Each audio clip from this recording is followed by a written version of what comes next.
Bien, otra vez buenas tardes, mi nombre es Julio Armaza y vamos a dar inicio al curso de Derecho Penal, parte general, en la sección C. 5 de noviembre de 2020 tenemos clases de 5:40 a 7:20, si no me equivoco. Muy bien. Señor delegado, el delegado, perdón, es el señor Edward Istaña Chapán. Señor delegado, ¿en qué nos hemos quedado? Ok, doctor. La clase pasada hicimos todo lo que falta sobre la agresión ilegítima y si el acometimiento cabe legítima defensa cuando hay una acción violenta, no violenta, presunta o simulada. Eh, También Entonces hemos hablamos sobre el terminado pretexto la de intención. agresión ilegítima, toda. Sí, No hemos hecho todavía el segundo requisito ni el tercer requisito. no, todavía no, doctor. Ya, no se preocupe. Esta tarde terminamos toda la legislación. Muy bien. Entonces, otra vez volvemos al curso. Estamos estudiando, jóvenes, el artículo 20, inciso 3 del Código PT más antiguo. La causa de justificación por excelencia, por antonomasia, la preeminente, la principal, recibe diferentes nombres. Ya tiene que ver con la legítima defensa. Usted, sin haber estudiado la institución y hasta antes de ingresar a la universidad, ya tenía noción de ella por las novelas que ha leído, etcétera, etcétera, ¿verdad? Sabemos qué cosa es, todos sabemos, sin necesidad de estudiar derecho, qué cosa es la defensa personal. A través de esta posibilitamos que un sujeto cause una lesión o afecte la vida de otro. Este otro, tercero, puede matar al agresor ilegítimo. Muy bien. Dice el Código Penal que el eximente tiene 3 requisitos, a saber, la agresión ilegítima, que es el primero, la defensa, que es el segundo, y la falta de provocación suficiente. He ahí los 3 requisitos. Nosotros hemos comenzado y terminado de estudiar el primer requisito. Y esta tarde el segundo y del tercer requisito. Entonces pongo este por título, la defensa. Comienzo así. Hemos visto la clase y las clases pasadas que el requisito esencial en la legítima defensa es la agresión. Que no pueda existir legítima defensa sin agresión. En cambio, vamos a estudiar hoy día un requisito que no es esencial, porque puede haber algo parecido a una defensa, aunque sea excesiva, pero hay legítima defensa, aunque sea excesiva.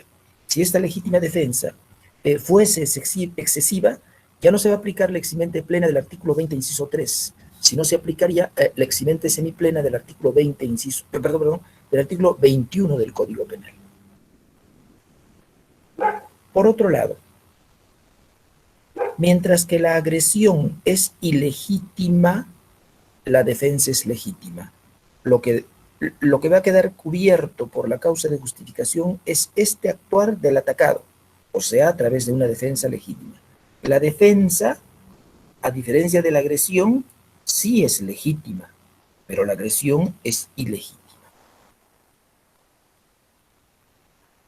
Esta defensa puede emprenderla el propio atacado. Muy bien. ¿Cómo tiene que ser efectuada la defensa? Dicen los penalistas que solo procede legítima defensa si el atacado utiliza el medio que tuviese a mano. Y hay casos en los cuales este atacado va a tener más de un medio. Ejemplo, el agresor ilegítimo es una persona muy fuerte, deportista, que acomete al atacado. Y el atacado, que comete al atacado con los puños, imagínese un campeón nacional, sudamericano o mundial de taekwondo. Estos señores están preparados para atacar a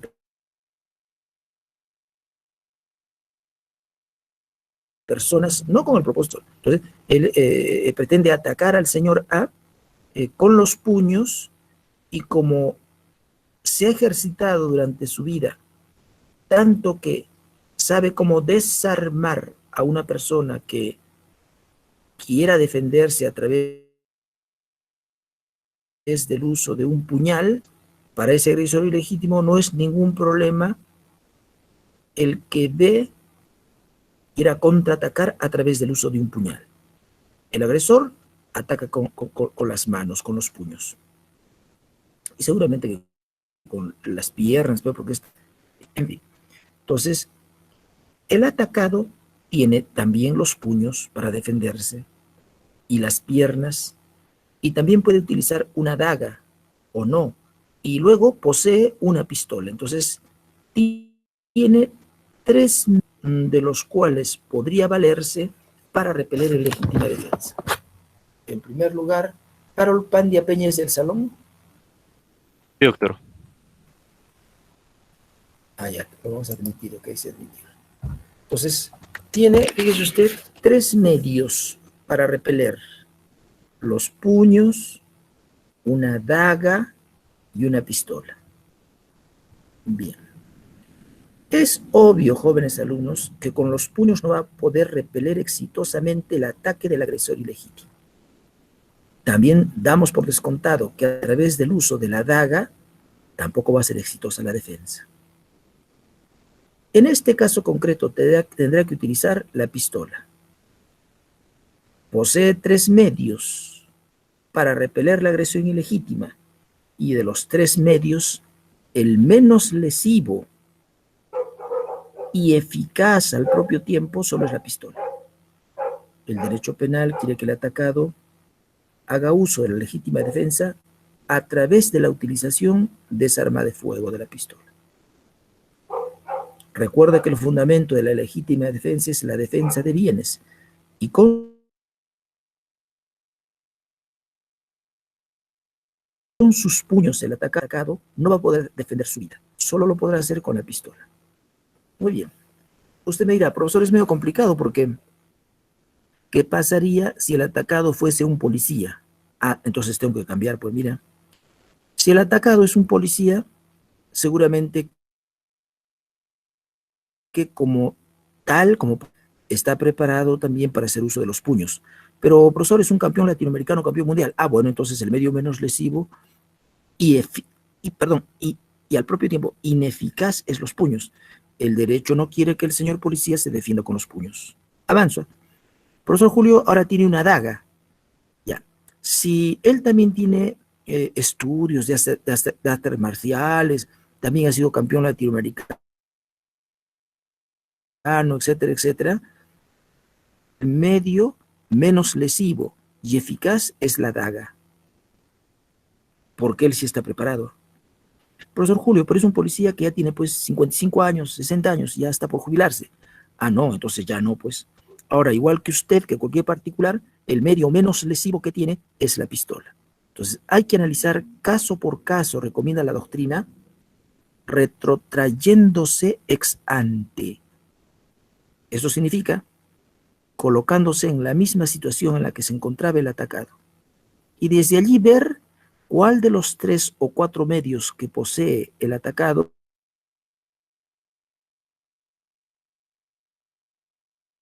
es eficaz. Muy bien. Esta defensa puede cubrir tanto al atacado como a un tercero o terceros que intentan defenderlo. Ya de ese tema hemos hablado en la legítima defensa hace lícita la conducta para todo el mundo, no únicamente para el atacado. Cualquiera puede defender al atacado y queda exento de pena en ese mismo caso. Profesor, ¿y qué bienes puede defenderse en legítima defensa? Todos los bienes jurídicos, con tal que sean personales. No podrán defenderse en legítima defensa los bienes jurídicos suprapersonales. La economía sana de un país. Ejemplo, tengo entendido, profesor, que mi vecino va a ingresar mercaderías de contrabando de Bolivia, de Chile a Perú. El contrabando menoscaba la economía de un país. Ese bien jurídico no es personal y por ende no cabe legítima defensa en contra del contrabandista, para evitar que ingrese las mercaderías y que perjudique la economía, etcétera, etcétera. Tengo entendido que si el señor Pérez no paga sus impuestos, está menoscabando, atentando contra la economía sana de un país. Usted que ha tomado conocimiento de pagar sus impuestos, no puede combinarlo, hacerlo a través del uso de la legítima defensa. Usted, Pérez, está agrediendo la economía del país y por su culpa no vamos a tener dinero para pagar a las personas sus saberes, sus sueldos, a los profesores, a los policías, etcétera, etcétera. Esas lesiones que le va a Pérez para obligarlo, combinarlo a que pague sus impuestos, jamás van a estar cubiertos por la legítima defensa. No se pueden proteger o defender bienes personales. Jiménez de Azúa llega a extremos que no sé si con mucha razón o no, fíjese, dice, si un peruano, luego de desatarse una guerra, bueno, no dice peruano, no, yo me invento esa parte, luego de haberse desatado una guerra con Chile, está a punto de cruzar la frontera peruana llevando unos planos que indican la ubicación de los cuarteles más importantes peruanos, con lo cual, si llega a manos de los chilenos van a ganar la guerra. Aquí no está en juego ningún bien jurídico personalísimo, dice Jiménez de Azúa. Por consiguiente, ningún otro peruano, para evitar que ese traidor a la patria salga del territorio peruano y entregue los planos al ejército chileno, podrá matarlo, porque esa muerte no está cubierta por la legítima defensa.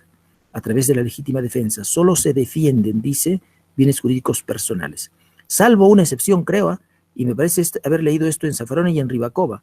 Dice, cuando se amenaza la existencia propia del Estado, y otro caso, espérate, y los intereses patrimoniales del Estado.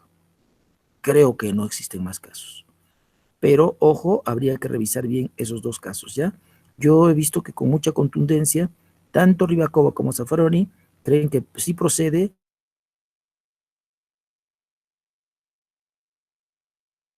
legítima defensa, por lo menos esencia del Estado, pero nada más. Luego no procede legítima defensa para proteger bienes jurídicos suprapersonales.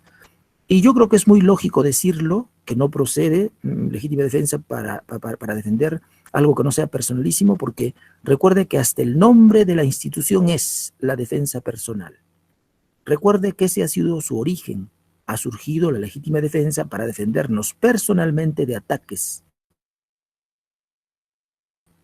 que intenten menoscabar, en principio, nuestra integridad física y nuestra libertad sexual.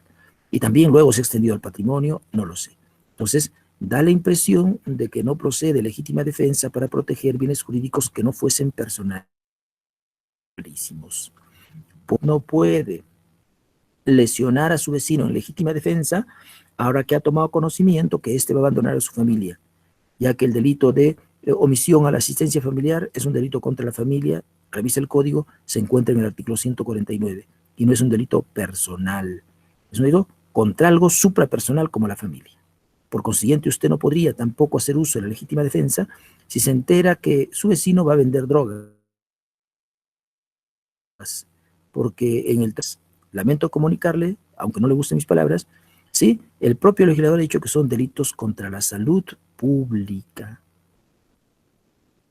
Y por último, no procedería a la legítima defensa si es que una persona va a falsificar un testamento.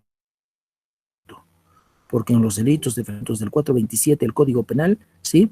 Se menoscaba la fe pública. En fin, más o menos sirvan estos ejemplos para demostrarle a usted cómo es que se piensa en derecho penal que no procedería a la legítima defensa, sino para proteger bienes personalísimos. Punto aparte, independientemente que esos bienes personalísimos contengan o protejan algo importante o no importante, la vida, la sexual, la salud, que es muy importante todo ello, o el patrimonio, que no es tan importante, en fin. Entonces, protegen bienes jurídicos muy importantes o no muy importantes. Ejemplo, si es que un compañerito quiere lesionar levemente a otro compañerito, de tal manera que está calculando la intensidad del golpe para producir una lesión que requiera menos de directivo descanso médico, con lo cual no estaría cometiendo el delito de lesiones leves del artículo 122, sino las contravenciones o faltas del artículo 441 del Código Penal, que no son delictuosas, claro que procede legítima defensa. También procede legítima defensa si es que usted pretende quitarme a mí un lapicero que no vale más de 2 soles 50, 3 soles, 4 soles. Profesor, pero tú tienes dinero, a ti te paga por lo menos la universidad, tienes algún dinero y no te va a afectar en nada, sí, pero no tiene usted derecho a llevarse ni siquiera una hoja de papel de mi cuaderno, de mi libro, lo que fuere. Todos los bienes jurídicos personales pueden ser defendidos en legítima defensa, absolutamente todos los bienes jurídicos, con tal que sean personales. Yo no podría acercarme a usted y tocarle un pelo. Yo no podría acercarme a usted y pretender darle un beso en la mejilla, en la mano, vea. Nada le afectará. Pero ¿quién soy yo? Tendría que pedirle permiso. Señorita, ¿le podría dar un beso? No, profesor. Ah, bueno, suficiente, suficiente. Si intentase aproximarme, es seguro que usted puede repeler en legítima. Se puede proteger todos los bienes jurídicos personalísimos en legítima defensa. Luego veremos que es posible matar porque una persona quiere proteger sus cabellos o el que no le bese uno las manos, etcétera, etcétera. Yo no sé, José Luis Guzmán de Álvarez ha escrito un artículo importante sobre ese aspecto, ¿verdad? Guzmán de Álvarez es discípulo de Ribacova y claro, Doctor, contribuye cosas extraordinarias. Dígame, doctor, se está cortando un dime, poco la dime. señal. Madre mía, ¿y ahora qué hacemos? Ahora, Pues no sé si podríamos esperar. a ver, ¿qué me sugiere? Ya esperemos un ratito.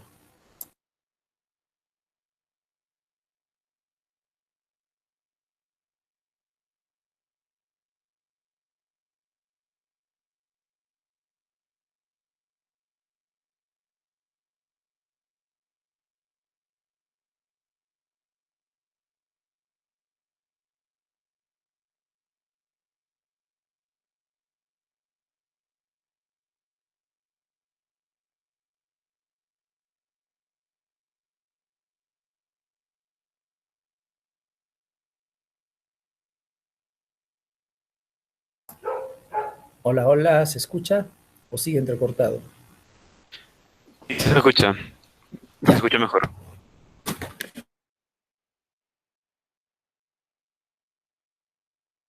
excelente. Todos los bienes jurídicos personalizados, un sublime. Yo no podía acercarme a su pupitre e intentar quitarle un sublime, pero profesor, un sublime no cuesta mucho dinero.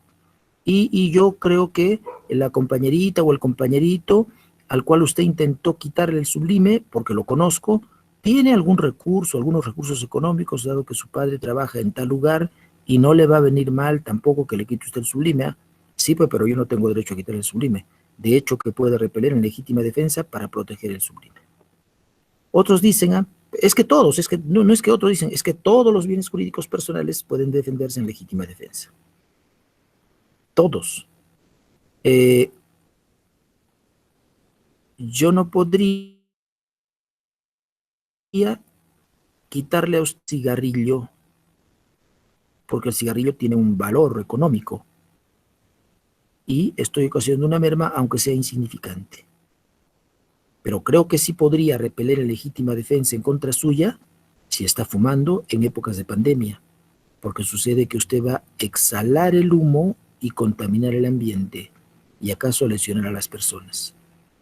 Entonces, sí procede legítima defensa en este caso.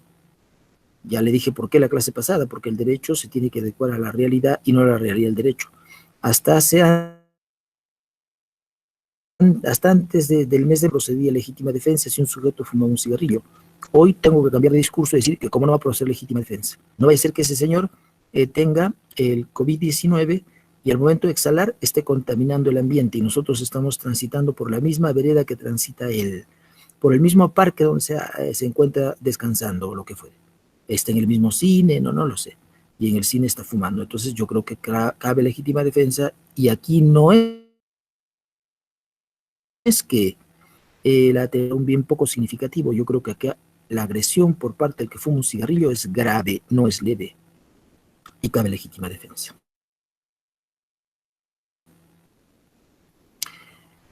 Finalmente, los penalistas se interrogan sobre si debe concurrir algún elemento subjetivo en la legítima defensa.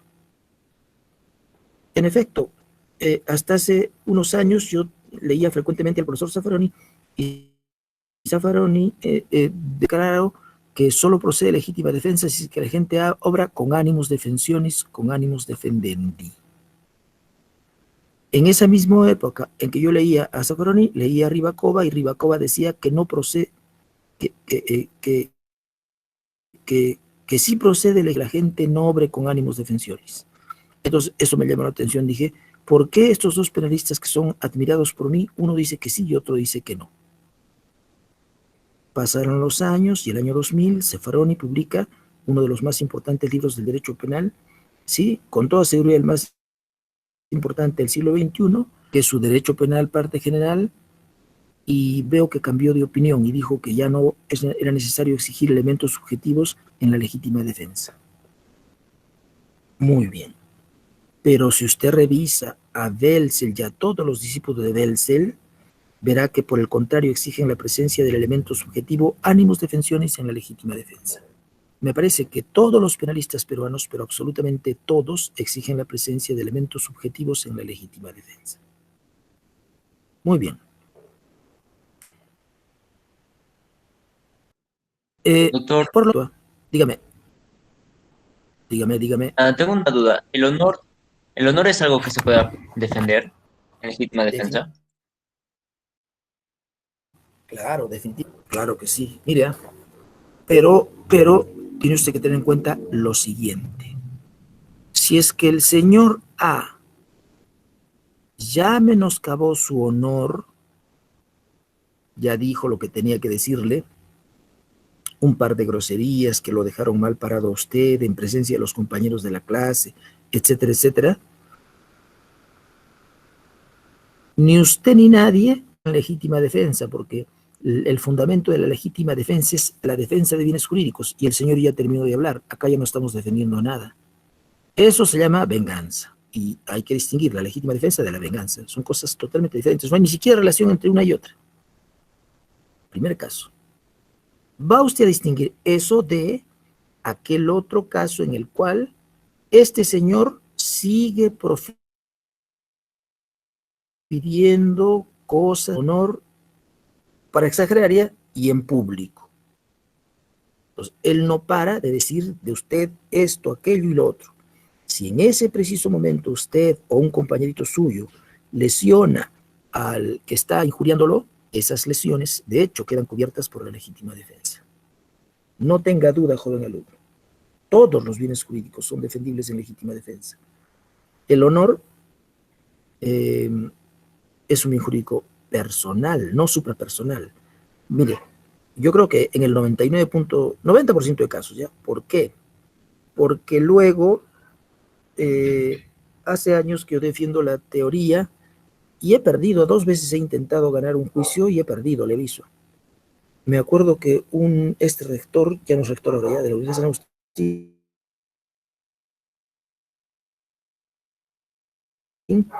tomé mi unos años atrás en agravio de la Universidad Nacional de San Agustín. Y el juez me dijo que no, que las personas jurídicas no son sujeto pasivo del delito de difamación. Y yo le dije que sí. Yo le dije, está usted equivocado, porque la Constitución de 1993 no equipara a las personas jurídicas a las personas naturales, ¿eh? Pero la Constitución del 79 sí, y el Código se ha inspirado en la Constitución del 79 y no del 93.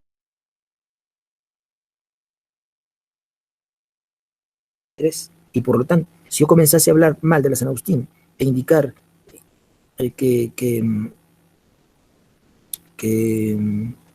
no, ese juicio sí lo gané, perdón, ahora que me acuerdo, ese sí lo gané, pero el otro lo perdí, creo que son 2 o 3 que he seguido.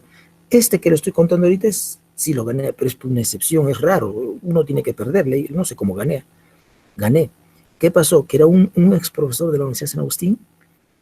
No era ex profesor, no, era un periodista. Ahí está, ya me acordé. No era ex profesor, era un periodista, ya muerto el ex periodista. Ya muerto hace muchos años. la Universidad San Agustín era un nido de terroristas y que todos los profesores eran unos terroristas, que unos rojos, unos patriotas rojas, no sé, y luego que eran unos ignorantes y que por aquí, que por allá, y que otros alumnos serían peor que los profesores, un montón de cosas. Entonces, interpuse la querella en agravio de algunos profesores que fueron mencionados expresamente, y dije, voy a poner para mí que la gravedad es la universidad también, ¿no? Entonces, pero rectora, lo más probable es que perdamos, le dije, porque nadie cree que las personas jurídicas tienen una reputación ganada. Y mira, milagrosamente gané, no sé cómo gané a mis alumnos, que es bien difícil que se admita que la universidad hace una reputación. Yo creo que tiene una reputación. Bien ganada o mal ganada, claro. Bien ganada será pues si es que la Universidad de San Agustín vota luego al mundo laboral personas muy profesionales, éticamente bien formadas, correctamente formadas, decentes, etcétera, etcétera. Yo diría que claro que es un atentado, pero esa querella me acuerdo que la gané. Y luego el señor, el condenado, pues cumplió con pagar la reparación civil casi inmediatamente porque la sentencia fue tan buena, me acuerdo, que le dijo que iba a tener cierto tipo de problemas, le iba a revocar, no me acuerdo bien ese asunto. Entonces el señor pagó en el término de 10 días y cumplió, y ahí quedó el asunto. Pero es así, pues, una excepción. No creo que vuelva a tener suerte en la vida de volver a ganar una querella en la que se tenga presente que las personas jurídicas pueden tener una reputación. Y yo creo que las personas jurídicas también tienen una reputación. Bien, le contesté a mi amigo, ¿ya? Todos los bienes jurídicos personales, salvo este caso que le he mencionado, sí, son defendibles en legítima defensa. Bien, yo no sé cómo vamos. Estaba contándoles que el elemento subjetivo, ¿no? Bien, si la legítima defensa es un derecho. Ah, no, pero les iba a contar por lo de Metzger. Bueno, toco madera, lo de ese señor. Fíjese, ese señor dice que el que hace uso de la legítima defensa no tiene que obrar para beneficiarse del eximente amparado en ningún elemento subjetivo, lo que significa que para él no tiene que obrar con ánimos defensiones. Welzel dice lo contrario, que solo cabe legítima defensa si la gente obra con ánimos defensiones. Y trabajan especialmente el primero con el siguiente ejemplo, que usted ya lo conoce porque ya se lo he mencionado varias veces, ¿eh? Es un señor que se va a un coto de caza a cazar animales y en el momento en que saca el arma y está haciendo limpieza para que pueda luego utilizar en unos minutos más el arma, accidentalmente aprieta el gatillo, sale un disparo de bala y mata al asesino que estaba escondido tras los matorrales y que se preparaba a matarlo más bien a él, al cazador. Por suerte, sin saber que era agredido y sin el propósito de defenderse en legítima defensa, mató y se salvó. Entonces, Metzger le va a decir a usted que hay legítima defensa. Welzel le va a decir a usted que no hay legítima defensa. Mientras uno absuelve, el otro condena. Mira, dos personajes importantes del derecho penal piensan de manera opuesta. Muy bien. A mí me parece, y eso no significa que sea causalista, pero tampoco me preocupa si usted me cree causalista. O sea, no piense que estoy preocupado de quedar mal, que usted diga, el profesor no sabe, está atrasado, está antes de Welzel. Eso no me interesa. Lo que me interesa es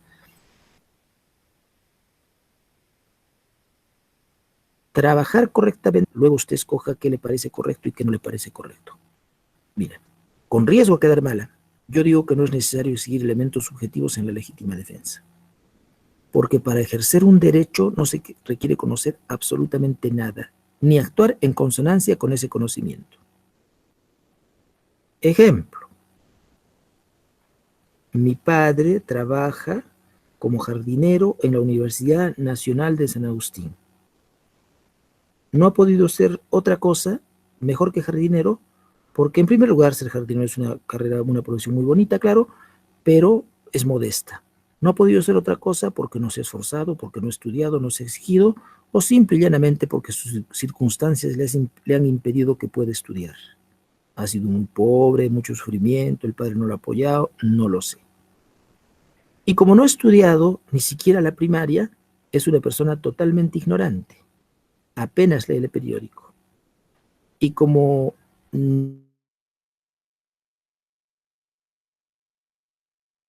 no ha leído y no, cuando se jubile como jardinero, tiene derecho a recibir una pensión. Pregunto, si no sabe que no tiene derecho a recibir una pensión, ¿no recibirá la pensión o sí recibirá la pensión? Contesto, sea que sepa o no que tiene derecho a recibir la pensión, va a recibir la pensión. Para ejercer un derecho no se requiere conocer nada ni conocimiento. Si la legítima defensa también es un derecho, no debería exigirse nada, basta con que uno se defienda objetivamente de un ataque ilegítimo. Eso me hace suponer que tiene razón Rybakova, que actualmente tiene razón Zaffaroni. No se puede la presencia del animus defensionis en la legítima defensa. Basta con que objetivamente alguien se defienda de una agresión ilegítima, independientemente de que sepa que está siendo atacado o no, y por consiguiente, independientemente de si obra con el propósito de defenderse o no. Ojo, pero me parece que yo debo ser el único que postula esa tesis o uno de los únicos que postula esa tesis. Le garantizo que casi todos nuestros profesores, compañeros admirados por mí, que deben saber un poquito más también, claro, que yo digo, dicen lo contrario, dicen no, tiene que caber, solo cabe legítima defensa si es que la gente obra con ánimos defensiones. Y si además está diciendo eso, es porque es causalista y se ha quedado atrasado y no sabe mucho, bueno, yo prefiero que me digan eso, pero no venderle otro tipo de información, proporcionarle otro tipo de información al alumno, si es que no me parece a mí acertada. Me parece a mí incorrecto decir que solo cabe legítima defensa si es que la gente obra con ánimos defensiones. Doctor, Punto aparte. Dígame. una pregunta respecto a esos ejemplos, respecto a Metzger y Zaffaroni, me ha quedado claro si me podría dar un ejemplo de cómo es que no puede existir ánimos defensiones, pero sí legítima defensa. Lo que no me queda claro. El ejemplo puede del señor alemán usted se va a un coto de casa, claro. Usted se va a un coto de casa y está limpiando el arma para cazar animales. Y hay un señor que está escondido detrás de los matorrales, que es un asesino, y que está a punto de matarlo a usted. Y usted solo por accidente aprieta el arma y lo mata al asesino. ¿Para qué le van a pedir más cosas? Señor, usted se tiene que ir a la cárcel porque en primer lugar, usted no sabía que era atacado. En segundo lugar, usted no actuó en consonancia con ese conocimiento con la intención de defenderse. ¿No? Usted tiene que absolverlo. Usted tiene que decir, mire, usted por suerte apretó el gatillo y ha matado a quien lo iba a matar un segundo después, perdón. Eso es por legítima defensa. Está usted protegiendo un bien jurídico. Está usted salvando un bien jurídico y para ello ha lesionado otro bien jurídico. La legítima defensa consiste en lesionar otro bien jurídico para salvar un bien jurídico.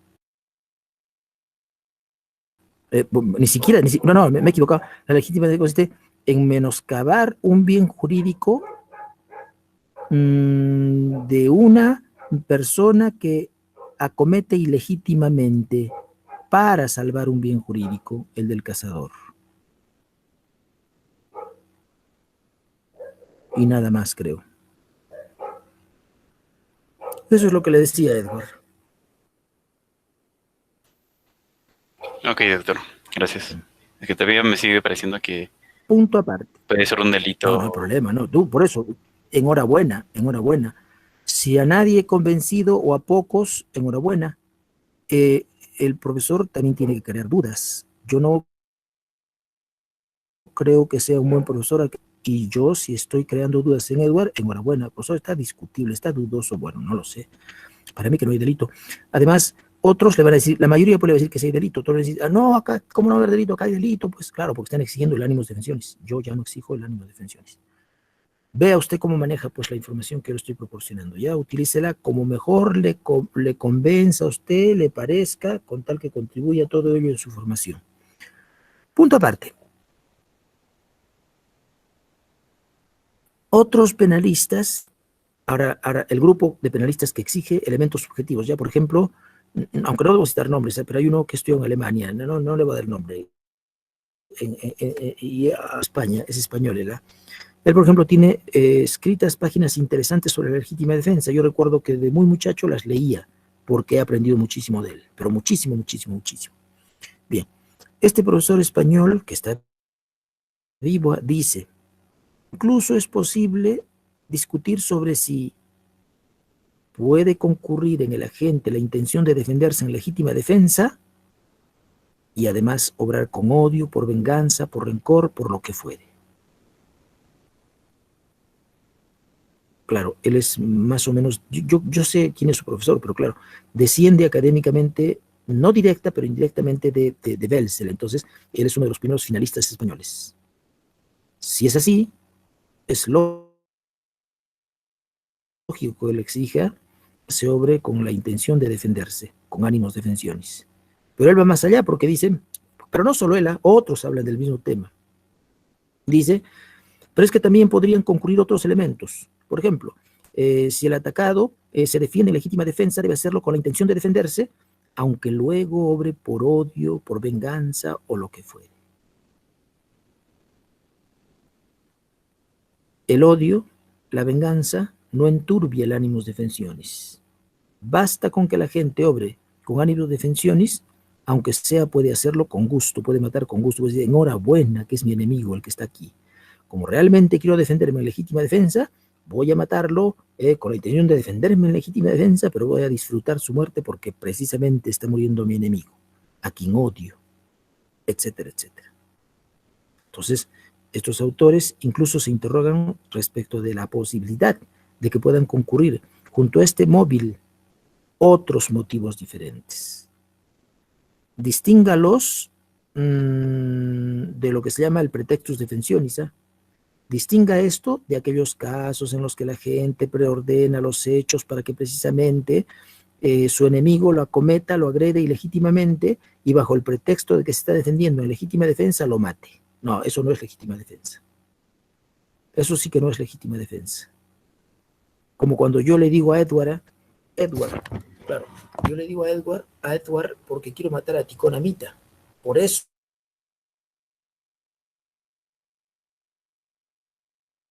le digo esto y esto y esto y esto y esto y un montón de groserías. Pero profesor, te aviso que Ticona es una persona que reacciona violentamente por quítame estas pajas, quiere bromearnos, es un tipo medio violento. Precisamente, Pedro Edward, ya sé, porque sé que es medio violento, corre, dile que yo he dicho de él, esto es, pero eso es mentira, porque tú las cosas que dices tú que son falsedades, pues mi compañero no podía, no, pero tú dile eso, claro, porque yo creo que Ticonamita me agreda en presencia de todo el salón, para que todos sean testigos de cómo es que yo solo me limité a reaccionar en legítima defensa en contra del señor Ticona. Eso jamás va a ser por legítima defensa. A eso le llama la doctrina el pretextus defensionis. Eso no puede estar amparado por el derecho. De lo que habla este otro penalista y otros muchos, se llama Juan Córdoba Roda, ¿ya? Juan Córdoba Roda. De lo que habla este penalista es de otra cosa. Dice, señor, nosotros, yo por lo menos, dice este autor, ¿no? Exijo, porque desciendo de la escuela de Welser en un sentido, yo exijo que solo procede legítima defensa y que la gente obra con ánimos defensionis. Luego, dice él, ¿no? Puede concurrir el odio, la venganza, el resentimiento, eso ya no enturbia la intención de defenderme en legítima defensa. Si yo mato con la intención de defenderme, aunque luego mate a mi enemigo, a quien odio mortalmente y justamente quería que se muera, esto no perjudica y siempre habría legítima defensa. Mira, John Ribakov ha leído cosas interesantes. Ribakov dice, no, yo no estoy de acuerdo con que concurran elementos subjetivos en principio. Y en segundo lugar, es ilógico lo que dice este señor, Córdoba Roda, que es un gran penalista, es ilógico lo que dice, entre otros, este señor, porque la psicología ha demostrado que nunca pueden concurrir dos motivos desencadenando el hecho. Lo que habría que hacer es esclarecer, ya no es un problema de derecho penal, sería derecho procesal penal para comenzar. Mira, lo que habría que hacer es, el fiscal tendría que ser usted, descubrir cuál es el motivo que desencadenó la causación de la muerte del agresor ilegítimo. Si el motivo fue defenderme en legítima defensa, la eximente cubrirá mi conducta. Si el motivo fue vengarme, tendré que irme a la cárcel, aunque me esté defendiendo en legítima defensa, que creen que sí debe concurrir elementos subjetivos en legítima defensa. A ellos les va a ser útil esto que lo estoy explicando. Si hay otros que, o pocos, no me importa, que crean que lo que está diciendo Rivacoy y Zaffaroni es lo correcto, no se van a hacer ningún problema, van a decir, importa poco, que lo odie, que no lo odie, que lo quiera, que no lo quiera, con tal que no llegue al extremo de ver preordenado los hechos para matar supuestamente en legítima defensa, conozca o no conozca que está haciendo uso de la causa de justificación, debe quedar exento de responsabilidad penal. Máxime si, introduciéndole este elemento subjetivo, se complica un poco el asunto porque demostrarse, aunque la respuesta no está en el derecho penal, sino en el derecho procesal penal, ¿ya? ¿Cómo va a demostrarse cuál fue el motivo que desencadenó el contraataque, el odio, la venganza o la intención de defenderse en legítima defensa? Entonces ahí tiene usted, joven alumno, todo un mundo por trabajar, por descubrir. Hay que ver qué ocurre entonces con este elemento subjetivo que suele ser exigido por la doctrina para que opere la eximente plena del artículo del Código Penal. Punto aparte.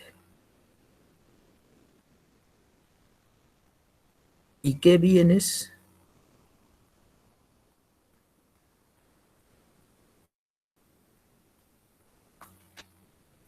Y nada más. Yo creo que con eso terminé de estudiar el segundo elemento o componente de la legítima defensa. Luego, claro, el Código Penal dice otra cosa. El Código Penal dice necesidad racional del medio empleado para impedir o repeler la legítima defensa. Esto ha llevado a algún sector de la doctrina, hablo regional, o sea, donde yo trabajo para Arequipa, la ciudad de Arequipa. Porque claro, no conozco yo, he leído, claro, algunos libros de otros departamentos y sé perfectamente lo que dicen, pero hablo de la zona de Arequipa, ¿ya? Esto ha causado algún desconcierto porque yo soy testigo de cómo es que algunos amigos míos, que claro, saben muchísimo de hecho penal más que yo, pero acá un poquito que podrían equivocar a sus alumnos, que en la legítima defensa hay que guardar respeto por el principio de proporcionalidad. Y luego, como se introdujo algunas modificaciones en el código, en los últimos años he visto que han cambiado de discurso, han dicho no, pero ahora ya creo que no. Bien, yo contundentemente lo que he defendido de principio a fin durante toda mi vida académica. Jamás exija usted la presencia, y jamás exija usted paridad matemática entre el instrumento del que se vale el agresor ilegítimo para matar, me imagino, y el instrumento del que se va a valer el atacado para repeler en legítima defensa esa agresión. Es materialmente imposible exigir que haya proporcionalidad entre los medios empleados por el agresor ilegítimo y por el atacado. Máxime, si hay casos en los cuales ya no va a tener el atacado una segunda oportunidad para salvar su vida, porque el agresor ilegítimo viene con una premonido de un arma de fuego y listo para disparar. Él no puede decir detenga la agresión, por favor, yo solo tengo un cuchillo, déjeme ir a buscar una pistola para repeler con paridad matemática, etcétera, etcétera. Entonces, eso no es posible.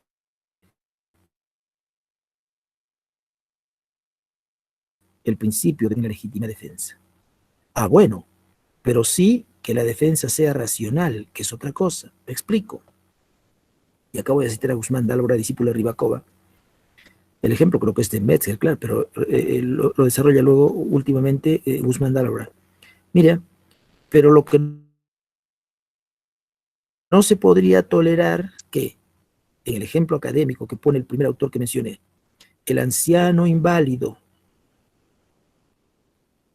mate a los niños, adolescentes, chicos del barrio, días acostumbran a hurtar manzanas del manzano del anciano. Y dado que el anciano no puede desplazarse desde su habitación hasta el huerto, y desde la habitación él es testigo todos los días cómo es que esto las manzanas, harto de advertirles mediante disparos de bala al aire que ya no continúen practicando ese tipo de conductas. Gloria, un segundito.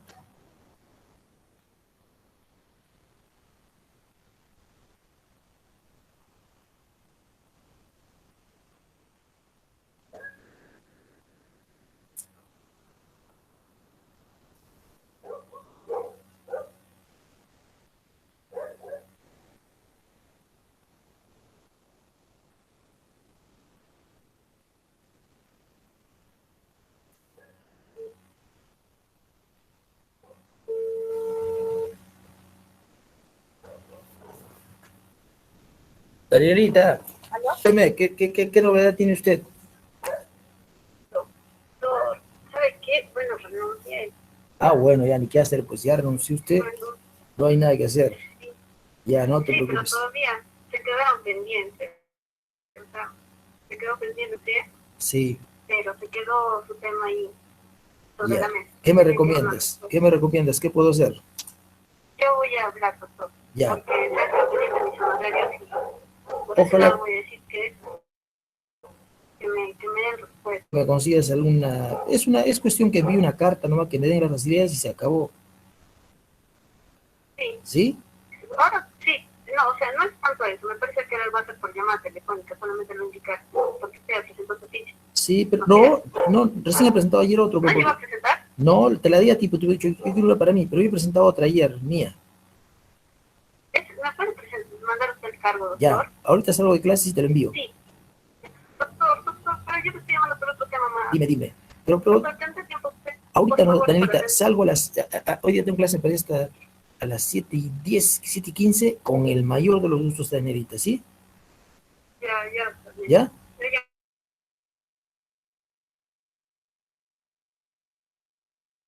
Ya. Ya.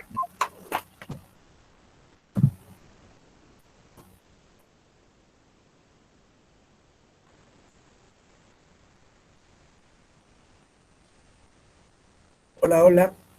Entonces, nos escuchamos, ¿no es cierto? Sí, doctor. Ya. Sí, Y sí. nada más, ¿en qué me quedé, Edward? Eh, Dígame, estaba en el ejemplo ¿qué estábamos del hablando? anciano que estaba viendo que todos los días le robaban.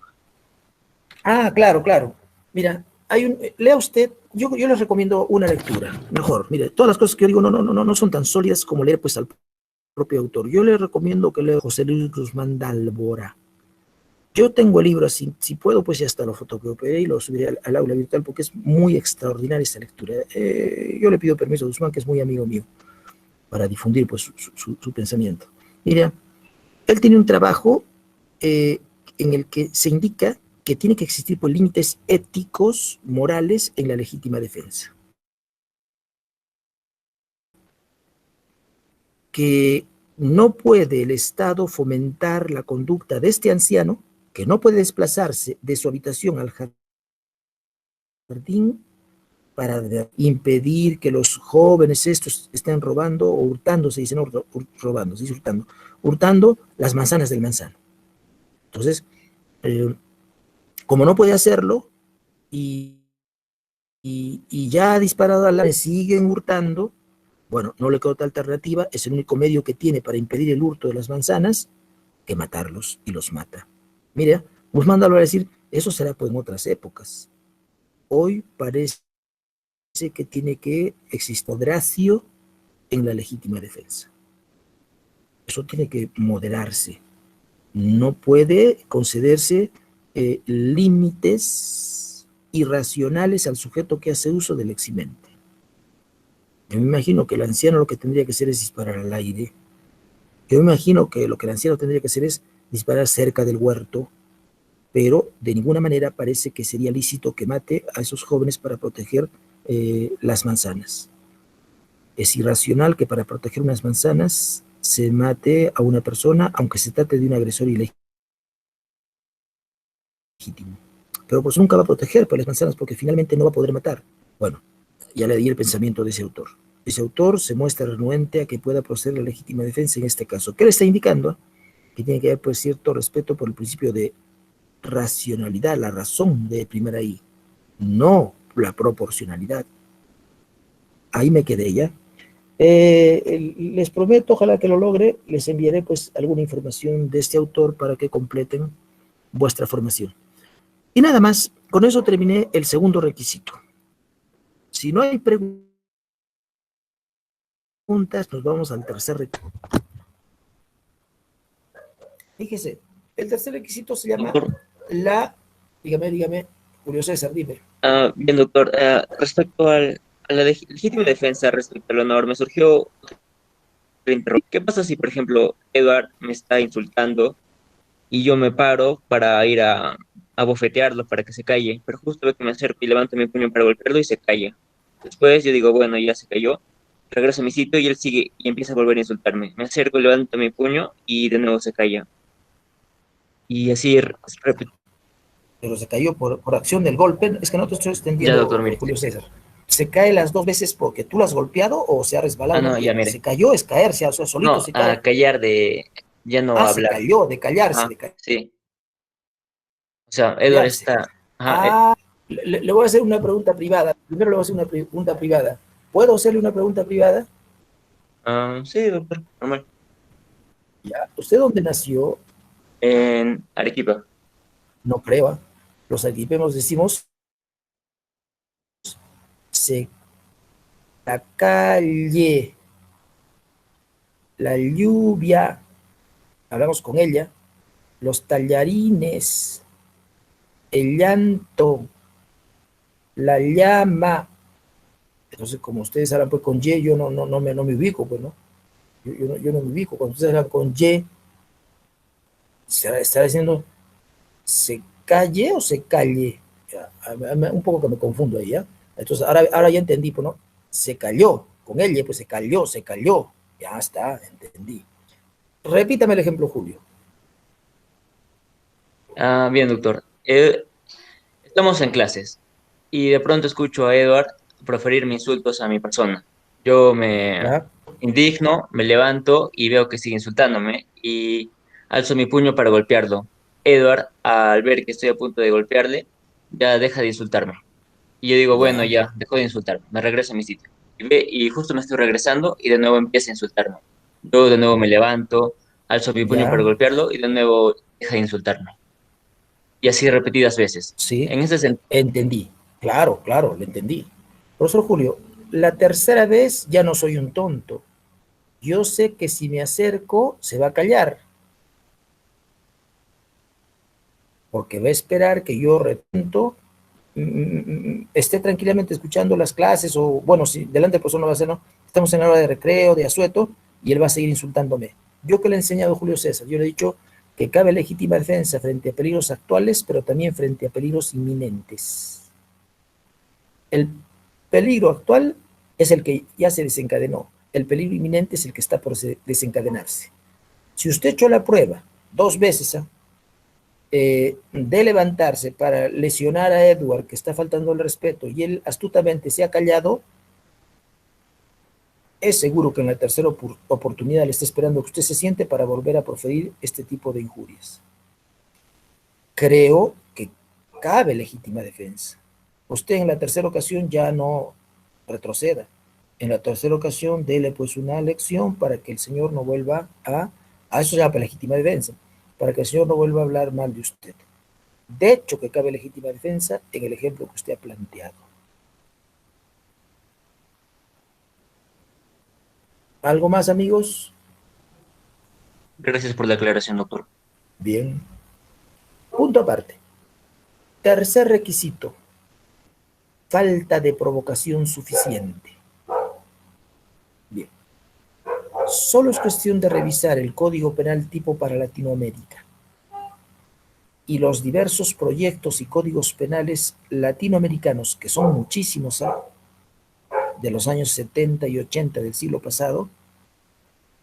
Hay un peruano incluso, es del de 1986 me parece, no me parece, estoy seguro. Solo hace falta echar una mirada a esos documentos para ver que en América Latina ya no se exige la presencia del requisito falta de provocación suficiente que nosotros sí hemos consignado por influencia de los viejos códigos penales españoles que determinaron los viejos códigos penales peruanos del siglo XIX, sí hemos consignado el requisito de falta de provocación suficiente. Revise usted, por favor, cualquier código europeo o el actual brasileño, que es de 1984, y verá que ya no se exige la presencia del tercer requisito. Muy bien. ¿Cómo tiene que ser entendido este requisito de falta de provocación suficiente? Le contesto.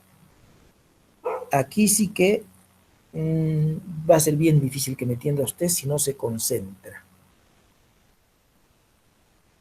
Un grupo de penalistas dice que provocar suficientemente la agresión del agresor ilegítimo es justificar la agresión o el ataque. Otro grupo de juristas dice que este inciso, este requisito está referido a la provocación del atacado que provoca insuficientemente la agresión. Y un tercer grupo de juristas dicen que esto está referido precisamente al atacado que provoca suficientemente la agresión. Voy a desarrollar los 3 puntos de vista a continuación. Primer punto de vista. Hay un sector de la doctrina que dice que provocar suficientemente la agresión es desencadenarla, es justificarla. Si el atacado justifica la agresión del agresor ilegítimo, por lo tanto, digo yo ahora, estoy hablando yo, si el atacado provoca y justifica la agresión ilegítima del agresor, deduzco yo que entonces el agresor es el atacado y el atacante el atacado. Otra vez,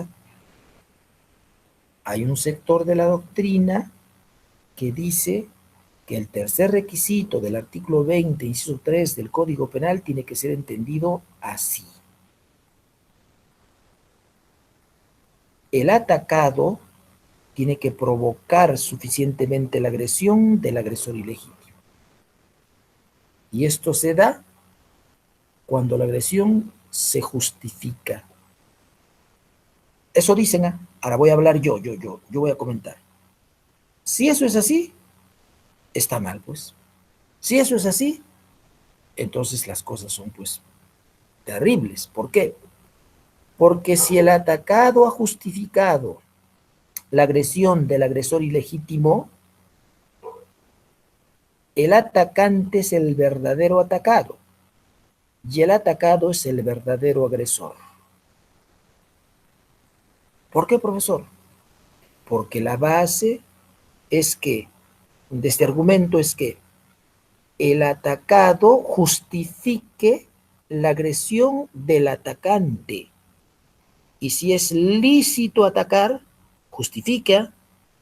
Si es lícito atacar, el atacado es, perdón, si es lícito atacar, el atacante es el que se está defendiendo en legítima defensa de los ataques del atacado. ¿Cómo va a caber legítima defensa contra la legítima defensa? Ese argumento lo desestimamos de cajón. Bueno, yo lo desestimo de cajón, ¿no? No sé si usted. Entonces, a mí no me convence ese argumento.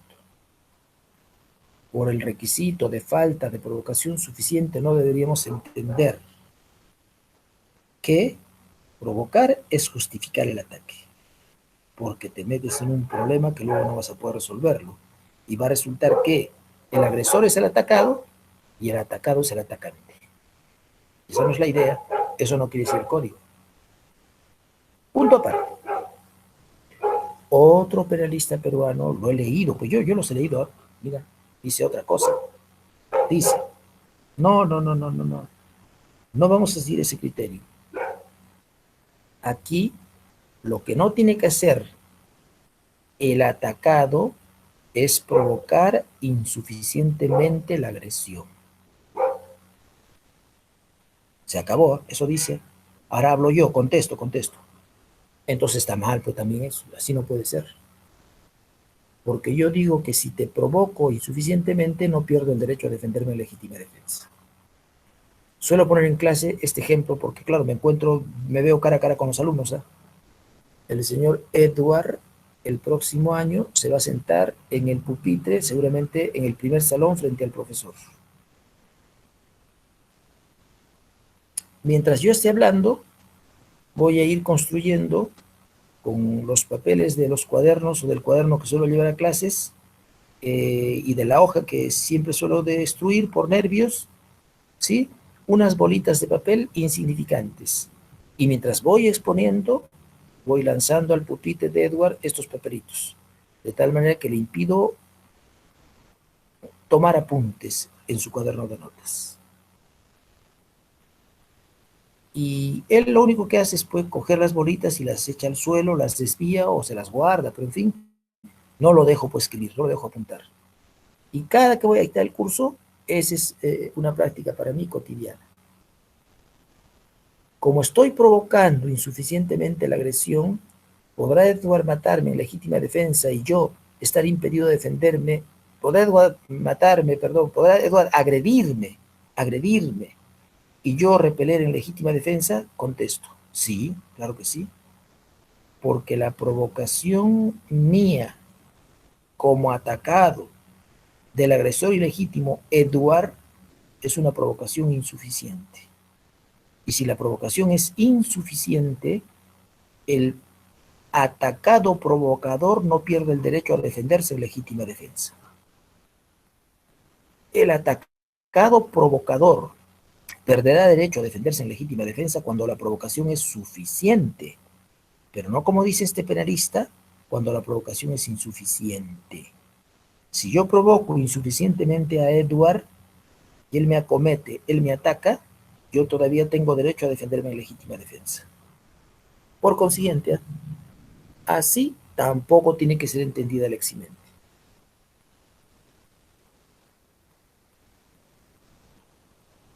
¿Cómo tiene que ser entendida, por último, profesor? ¿Cómo? Es bien fácil, jóvenes. Solo lee el artículo otra vez. El atacado no ha tenido que provocar suficientemente la agresión ilegítima. Si yo provocase, ahora cambio, mira, de discurso y de ejemplo. Si yo provocase suficientemente la agresión de Edward, ahora sí perdí el derecho a defenderme en legítima defensa. Y cuando Edward me esté agrediendo ilegítimamente, doy por descontado y usted ahora sí cree que yo no podía defenderme en legítima defensa. Con eso no le estoy diciendo que me deje matar. De repente yo lo lesiono a Edward, sí, pero eso no es por legítima defensa. El tercer requisito dice falta, ausencia de provocación suficiente. Y yo sí he provocado suficientemente. Si no concurre ese requisito, porque sí he provocado suficientemente, ¿cómo va a proceder por la legítima defensa? Ya pierde el derecho a defenderse en legítima defensa el que provoca suficientemente. Ahora bien, profesor Julio, ¿y cómo distinguir una provocación que justifique el ataque de una provocación insuficiente y de una provocación suficiente? Porque fácil es explicar, a todo dicho, para mí la provocación, la falta de provocación no significa que si provoco de tal manera que justifico el ataque, pierdo el derecho a defenderme en legítima defensa. Fácil es decirlo, profesor. Como fácil es decir que la provocación tiene que ser insuficiente o finalmente que debe haber ausencia de provocación suficiente. Ahora viene lo más difícil, profesor. ¿Cuándo la provocación es suficiente? ¿Cómo distinguir una de otra de estas provocaciones? Máxime si el Código Penal no dice nada. ¿Acaso el Código Penal es un manual, un tratado de derecho penal para que le diga a usted, este es un ejemplo de provocación suficiente, esta no es una provocación suficiente? No, eso no puede ser el Código. Eso lo deja para la doctrina. Y esto, yo no he visto claras exposiciones respecto al elemento de falta de provocación suficiente por diversas razones. Una, porque pues, nadie estudia la provocación suficiente, y en segundo lugar, ya no está en los códigos penales. Entonces, ¿a quién le importará ubicarse? Pero nosotros sí lo tenemos, ¿no es cierto?, de este requisito que tiene que ver con la provocación suficiente. Bien. Bueno, me ha hecho usted una pregunta complicada. Yo creo que ya suspendemos las clases. No tengo una respuesta. Está medio difícil el asunto. Déjeme estudiarlo esta noche y conversamos mañana. O pasado mañana. Fíjese. Sí, es que no puedo contestar ni mañana ni pasado mañana. Mejor nos suspendemos porque igual le voy a decir lo mismo pasado mañana. Solo sé que la provocación es suficiente cuando no es de tal entidad que justifique la agresión ilegítima del agresor.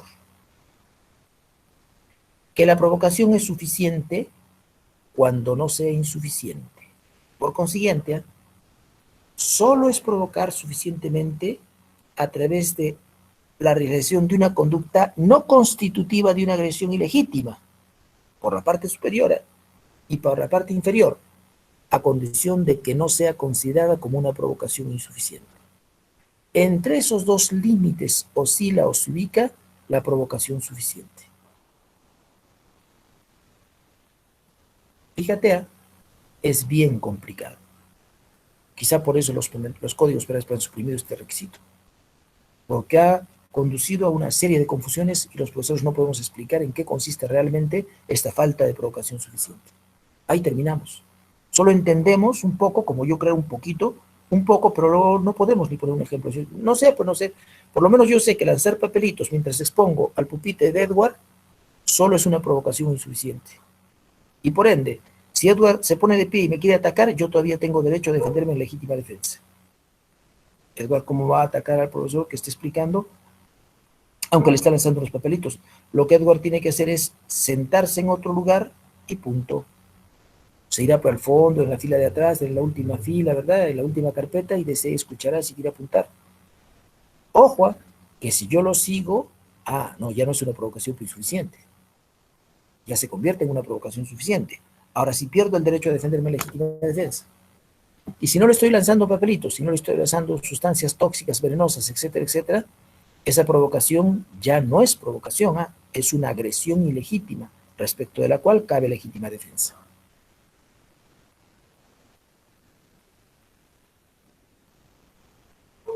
Aparte, estamos conviniendo entonces en, por lo menos, ¿qué entiendo yo? Luego no me crea, bueno, esto, ya apuntado lo que dice el profesor. Estamos conviniendo en que en eso consiste el tercer requisito de la legítima defensa. Avance un poquito. Ahora bien, si cuando el atacado provoca suficientemente la agresión ilegítima, pierde el derecho a defenderse en legítima defensa, por lógica consecuencia, porque no está concurriendo por el tercer requisito, falta de provocación, sino que por el contrario, está provocando. Y dado que la legítima defensa es un derecho, ¿qué pasa si pierdo el derecho a defenderme en legítima defensa por haber provocado suficientemente la agresión de Edward? ¿Podrá un tercero defenderme en legítima defensa? Ojo, ¿podrá el tercero tener más derecho que el atacado? Si el atacado ya no puede defenderse en legítima defensa, ¿podrá un tercero defenderlo en legítima defensa? Bien, contesto. Me parece que cuando estuve influenciado hace muchos años por Córdoba Roda, contestaba negativamente. Luego cambié de manera de pensar. Leí otros autores más modernos, más importantes, no lo sé, repensé el asunto 3 veces y cambié. Hoy digo que claro que el tercero puede defender en legítima defensa, aunque el atacado haya perdido el derecho a defenderse en legítima defensa.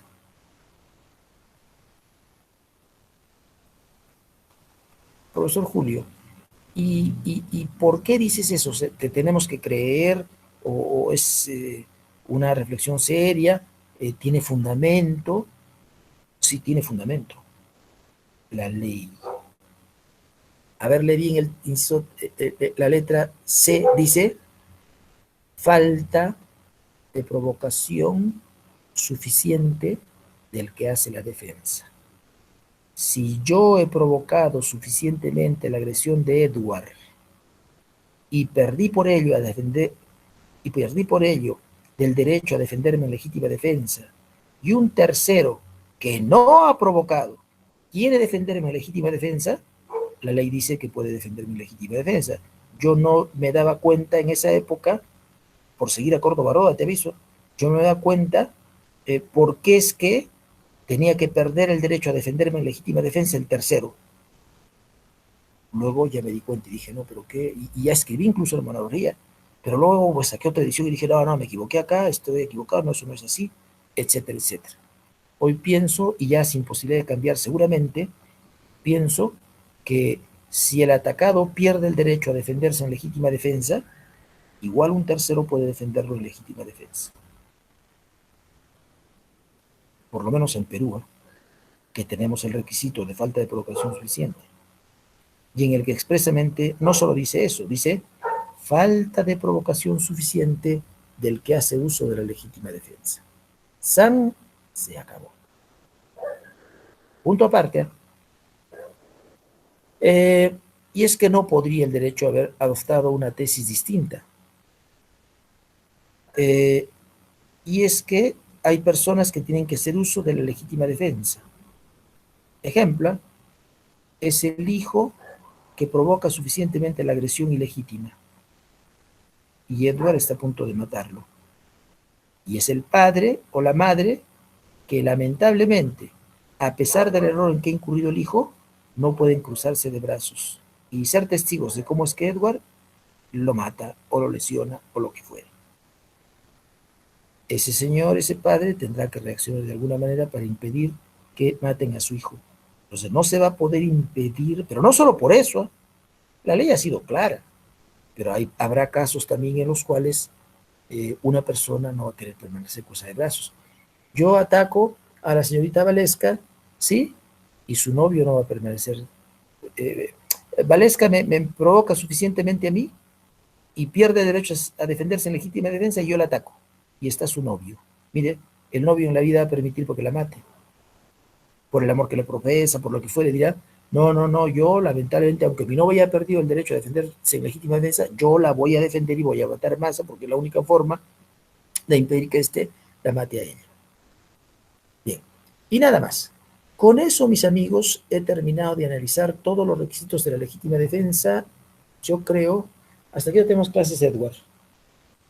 Hasta las 7:20. Ya, entonces avanzaré un par de cosas más. ¿Alguna duda, algún comentario? Sí, doctor, buenas noches, perdón. Dígame. Tenía una duda, o bueno, un comentario, quizás, esto en el cual, ¿qué pasa si yo pierdo, no, el derecho de defenderme eh, por la legítima defensa, ¿no? ¿Podrá un tercero hacerlo porque he provocado suficientemente la agresión?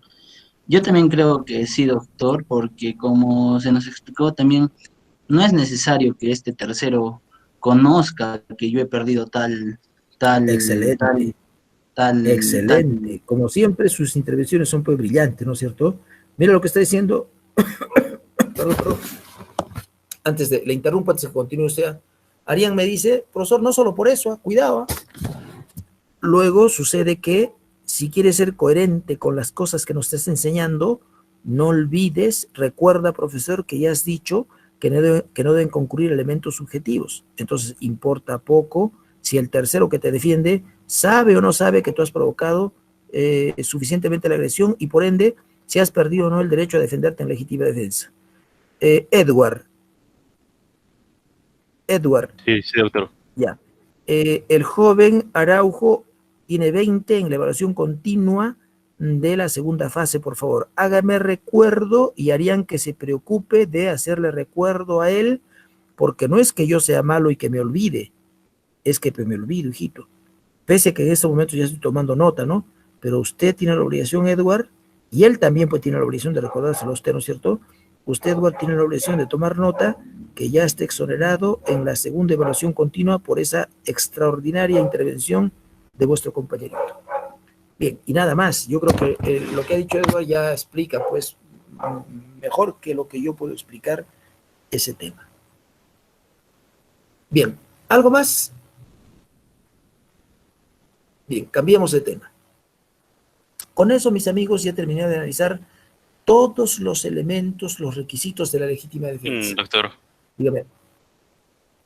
también he estado pensando respecto a lo que usted nos dijo sobre la legítima defensa, y tiene mucho sentido de que cuando exista una provocación necesaria, este pierda su derecho a protegerse en A legítima defenderse, defensa. claro, claro. Claro, y esto lo relaciono porque, ¿qué pasaría si todavía conserva ese derecho de defenderse en legítima defensa? Entonces, en el caso que usted puso de Claro, Valesca y su novio, si su novio comete, entonces, como usted nos dijo, tampoco cabe legítima defensa en contra de una legítima defensa. exactamente. Así pues tienen que ir pensando, miren voy aprendiendo yo de las enseñanzas de los alumnos, ¿ya? Hay cosas muy interesantes que estamos anotando. Muy bien, cambiamos de tema, amigos. Vámonos ahora a los ofendículas y los medios mecánicos. Comienzo. Ya nos hemos puesto de acuerdo para que proceda la legítima defensa debe presentarse una agresión ilegítima, la defensa y la falta de provocación suficiente. Luego los penalistas jóvenes han dicho que también es parte del estudio de la legítima defensa la utilización de ofendículas y medios mecánicos. ¿Qué son los ofendículas? Son los aparatos que solemos colocar en la pared medianera o en el frontispicio de nuestra casa, en la fachada, Entonces hay una pared y colocamos, sembramos el cacto o implantamos con cemento botellas o vidrios rotos o alambres de espino o rejas o alambres conectados a electricidad y no sé qué más. A eso le vamos a llamar los ofendículas. Son aparatos mecánicos que se colocan para proteger no solo la propiedad, podría ser la vida, la integridad física, la libertad sexual, cualquier bien jurídico. Bien. Así como solemos colocar para defender nuestra propiedad o lo que fuere, ofendículas, también solemos colocar medios mecánicos. Los ofendículas son visibles, los medios mecánicos están ocultos. Ejemplo, el señor Pinto Quille ha colocado en su habitación, en su dormitorio, de repente duerme con su hermanito más, etcétera, etcétera, los dos han decidido colocar, o él solo, han decidido colocar una pistola atada a una pita que si el ladrón abriese la puerta automáticamente se tensa la pita y produce el disparo de una bala que mata al sujeto que intenta ingresar al dormitorio. Mira, eso no es visible, eso está oculto. Entonces tenemos por un lado los ofendículas y por otro lado los medios mecánicos. Los medios mecánicos son instrumentos ocultos como aquel que ha colocado en la caja fuerte, que al abrirle al ladrón sale por ahí algo que reacciona, podría ser una mano mecánica, un brazo mecánico, con un resorte acondicionado para que automáticamente salga como un proyectil y mate o lesione al sujeto que abre o descubre la clave de la caja fuerte. A eso no le vamos a llamar pues ofendícula, a eso le vamos a llamar medios mecánicos. La diferencia entre unos y otros está en que los ofendículas son visibles, los medios mecánicos están ocultos. Mira, algo me dice que es discutible que proceda la legítima defensa respecto de los medios mecánicos. Y algo me dice que sí procede legítima defensa si se trata de los ofendículas. Pero me asalta una duda terrible, que los penalistas latinoamericanos se han dividido en dos grupos. Un grupo de penalistas, creo que Sebastián Soler está aquí, creo, hace mucho tiempo que no leo la legítima defensa. Hay un penalista por ahí que dice que si usted coloca ofendículas en el cerco perimétrico de su casa y alguien que intenta ingresar en ella muere electrocutado, no se beneficia por la legítima defensa. Se beneficia por el artículo 20, inciso 8 del Código Penal que dice: está exento de responsabilidad penal el que obra en el ejercicio legítimo de un derecho. Usted puede colocar en su propiedad lo que quiera. está ejerciendo su derecho de colocar pues, alambres, con púas, con espinos, no lo sé. Otro sector de la doctrina dice, no, eso no puede resolverse con el artículo 20, inciso 8, eso se resuelve con el artículo 20, inciso 3, porque son casos de legítima defensa, a condición, acá viene lo interesante, que el ofendícula funcione en el preciso instante en que el agresor ilegítimo intente ingresar a su domicilio con el propósito de matarlo, robar, hurtar, etcétera, etcétera, etcétera, etcétera, etcétera. Por consiguiente, no se trata de colocar ofendículas, se trata de colocar ofendículas a condición de que coloquemos además unos letreros o anuncios que diga, peligro, cuidado, alto voltaje, se va a morir, etcétera, etcétera, ¿ya? De tal manera que el delincuente sepa que si intenta ingresar a su casa, muere electrocutado.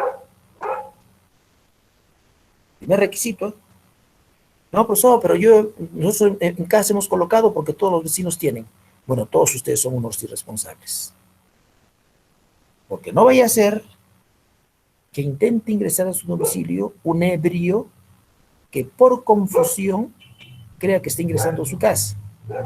O sea, que no tenga el propósito de matarlo a usted, ni de robar, ni de hurtar, ni atentar contra su integridad física, etcétera, etcétera.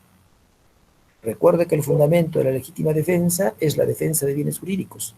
Y si una persona, el ebrio, por confusión intenta ingresar a su casa y muere electrocutado, ¿usted cómo no va a cometer pues delito? Usted está cometiendo delito de homicidio. Porque no era necesario matarlo, ya que no había agresión ilegítima. El elemento esencial en la legítima defensa es la agresión, no la defensa. Usted me dirá, profesor, es bien complicado lo que tú me explicas, porque ni modo que yo estoy despierto toda la noche para ver si es un ebrio o no es un ebrio. Y si es un ebrio, para preguntarle, señor, perdón, pero usted está ebrio, usted está confundido o usted quiere ser legítimo. Si es ebrio, no hay problema, desenchufo desde el aparato para que usted entre, duerma en el patio y luego ya mañana se va. Pero si es un asesino, no desenchufo el aparato y usted se tiene que morir electrocutado. Eso es imposible, profesor. Seguramente que es imposible, joven alumno, pero yo solamente le explico lo poco que sé. Si usted no toma el cuidado de preordenar los hechos para que el aparato funcione y mate seguramente, solo para evitar agresiones ilegítimas, lo demás no puede estar cubierto por la legítima defensa, porque el fundamento de la legítima defensa es la defensa de bienes jurídicos, y usted no está defendiendo ningún bien jurídico. ¿Cómo va a llamarse eso legítima defensa? Eso es un homicidio. O solo entonces me está desanimando, yo no coloco ofendículas, sí, pues ya no coloque usted. Y si usted quiere colocar ofendículas, aténgase a las consecuencias. Porque es fácil colocar ofendículas. Punto aparte. Luego, otros discuten respecto de si los perros son medios mecánicos, ofendículas. La respuesta es negativa. Bien, yo creo, mis amigos, que hasta aquí avanzamos el día de hoy. Reservamos las preguntas para la próxima clase. Estamos en contacto. Cuídense. Un abrazo. Chau, chau, chau. Luego, doctor. Adiós, adiós, jóvenes. No se olvide de subir las grabaciones. Oye, ya las he subido. ¿No están todavía? Mira bien, hijito. Sí están, doctor. Claro, Yo lo revisé hoy día, doctor. Desde el día están, sí, Gracias. desde el día están. Me refiero a la grabación del día de hoy. Ah, ya, le agradezco. Tiene razón, tiene razón.